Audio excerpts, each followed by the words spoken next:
بسم اللہ الرحمن الرحیم۔ حدیث نبوی صلی اللہ علیہ وآلہ وسلم۔ حضرت عائشہ رضی اللہ تعالی عنہا نے فرمایا، گویا کہ میں حضرت صلی اللہ علیہ وسلم کی مانگ میں خوشبو کی چمک دیکھ رہی ہوں، اس حال میں کہ آپ احرام باندھے ہوئے ہیں۔ صحیح بخاری حدیث نمبر 271۔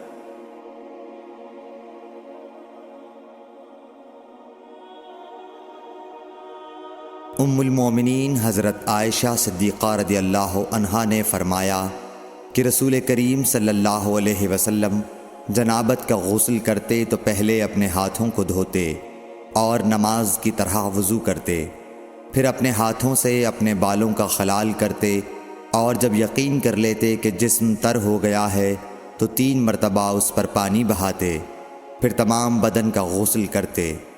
صحیح بخاری حدیث نمبر 272۔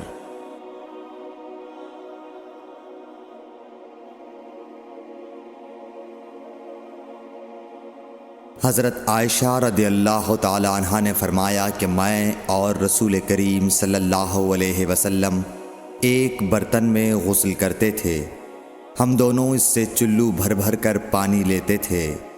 صحیح بخاری حدیث نمبر 273۔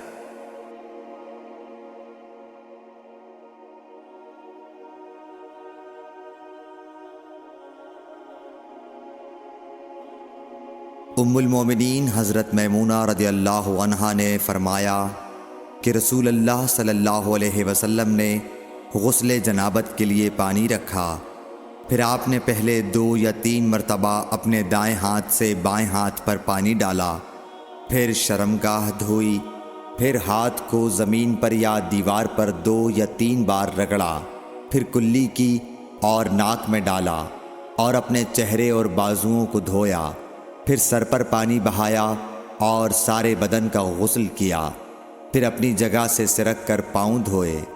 حضرت میمونہ رضی اللہ عنہا نے فرمایا کہ میں ایک کپڑا لائی تو آپ نے اسے نہیں لیا اور ہاتھوں ہی سے پانی جھاڑنے لگے۔ صحیح بخاری حدیث نمبر 274۔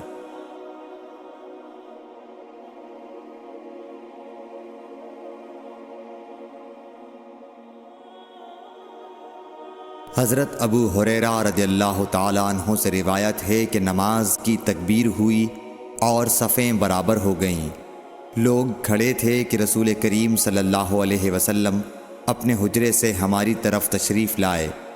جب آپ مصلی پر کھڑے ہو چکے تو یاد آیا کہ آپ جنبی ہیں، پس آپ نے ہم سے فرمایا کہ اپنی جگہ کھڑے رہو، اور آپ واپس چلے گئے۔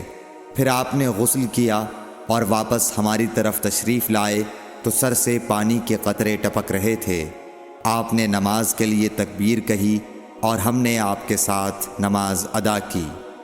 صحیح بخاری حدیث نمبر 275۔